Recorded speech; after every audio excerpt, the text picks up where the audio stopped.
So today's video is late.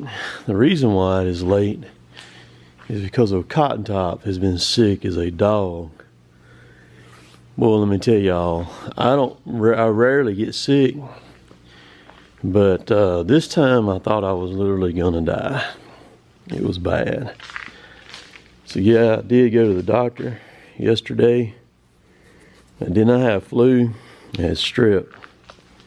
Don't know where I got it from. I was in and out of several places over the weekend there, post office, shipping stuff, Tractor Supply. So there's no telling. I've got stuff filmed, but I didn't feel like editing anything up. So I've got a lot of questions, and the questions I got is the welder, my welding setup. So I told Anna Kate a while ago, I said I'm gonna just get up. I kind of feel like I'm a little bit alive this morning. And I ate something a while ago. I took my medicine, and I decided I'd come down here and this would be a good opportunity for me to show off my welder and all that stuff. So kind of starts out when years ago, Miller, I'm a fan of Miller. I've had Lincoln, still got Lincoln stuff up there at our big shop. Have a Lincoln Square Wave TIG 255, which is a 300 plus amp machine, and a LN 25, which is a portable wire feeder that goes along with it. Had trouble with that wire feeder unit, the LN 25, blowed the board up in it twice. And the people at our local welding shop, there's one guy up there that was really a dick about the whole thing. And Lincoln was not much help on it, and this was 20 years ago. They may have done changed now. And I decided right then I was never going to fool with Lincoln again. I didn't like how we got treated because it's a brand new feeder unit, blowed the board up in it, and I had some big stuff going on. Very painful situation to deal with, and the guy at the welding shop.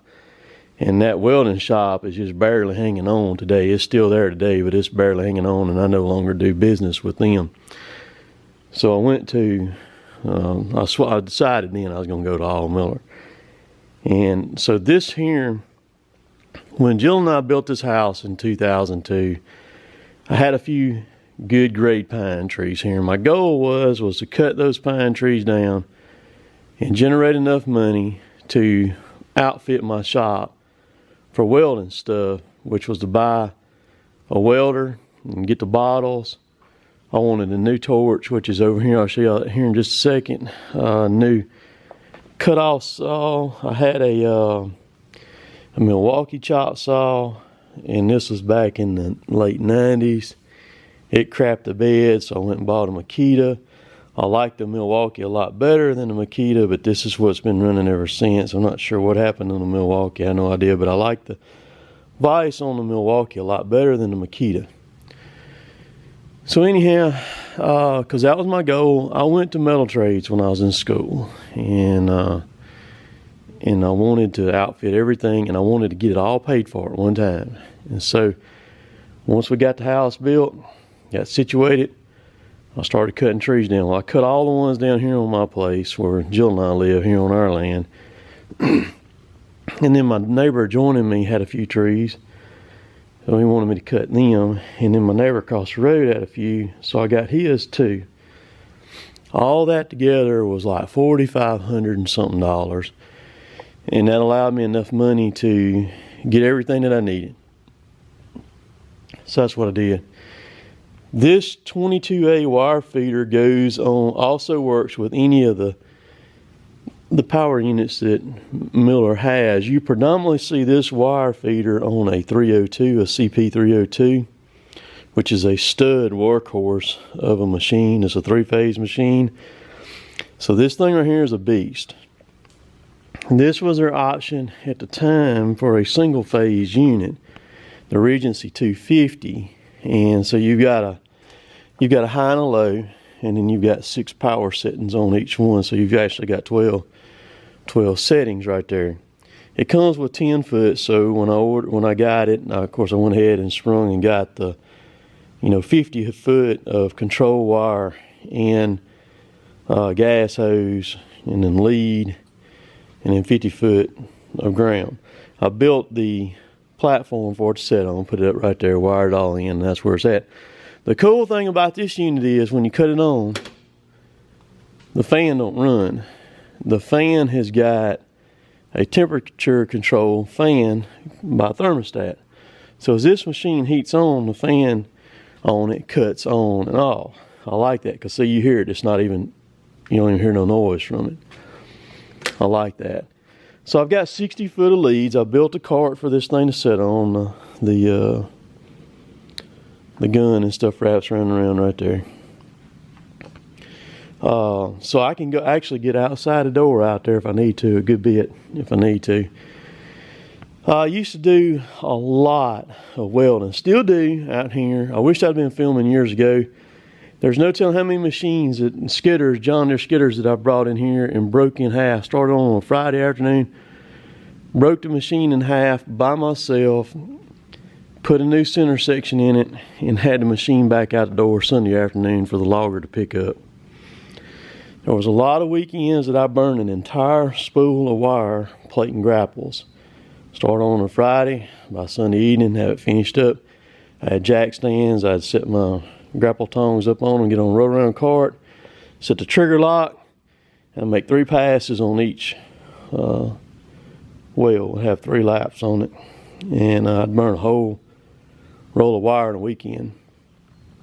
Alright, so that's what I did for that. So this thing has been running like that since 2003. Never had a minute's worth of trouble with it. People ask me about the gas I use. Some people say, well, you know, if you arc weld, you don't have to worry about gas and all that. Screw an arc welder, man. Screw it. It doesn't matter what you do. People, you got pluses and minuses with everything. If you arc weld, you got to deal with slag and cleaning that stuff off and all that. They say, well, you run out of gas. I don't run out of gas. I watch my gas. See, I'm getting kind of low right here now. So I'll run it down a little bit more and I'll swap this bottle out. It's a 300 cubic foot bottle. That's not no one of those Mickey Mouse bottles like you see. I'm going to show you all my other bottles too. I run the big stuff. I don't play with it.